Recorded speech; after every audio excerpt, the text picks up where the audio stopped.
Hey guys, thanks for joining me. You're looking at the cabinet for the Crosley 517. You'll notice the finish is applied, not quite 100%, but just to recap what I did, I used the rosewood grain filler. It's a water-based filler, and it seemed to work pretty well. One application, I probably could have used two, but again, I'm not looking for a piano finish in this case.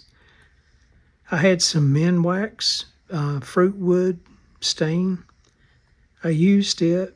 The veneer already had kind of a mahogany color to it. That's the way the walnut ages. It turns more red.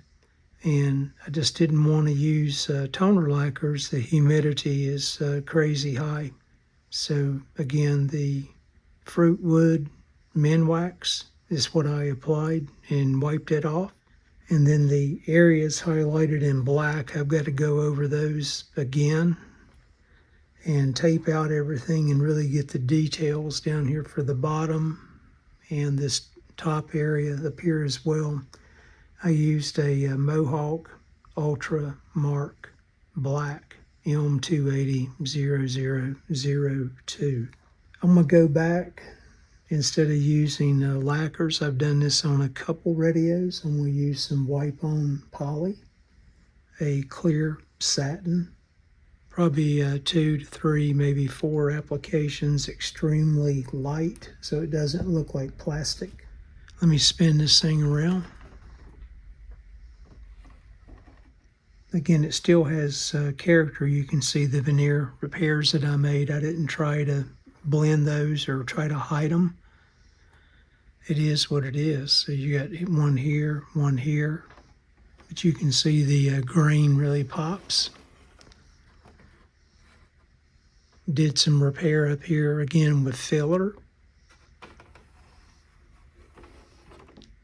And more repairs on this side up here at the top. And at the bottom itself, the one at the bottom's more noticeable. And then all the edges, tried to clean those up best I could. So the grain though really stands out, looks good. Let me show you the top itself. It was in really bad shape. All right, there's a look at the top. Again, it was all curled up on this front section.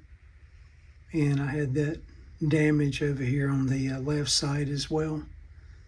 So definitely still some character. You can see the repairs that I made. But it looks like a radio from 1937. I'm going to let the men wax stain cure for a day, maybe even longer. Tape out the area around the speaker grill area. Get that blackout done, then I'll let that marker dry or cure for a day. And then go ahead and try applying the wipe-on poly at that point. Multiple coats. So I'll bring you guys back hopefully in a few days and provide an update. I appreciate everyone watching the series. Everyone out there, take care, stay well.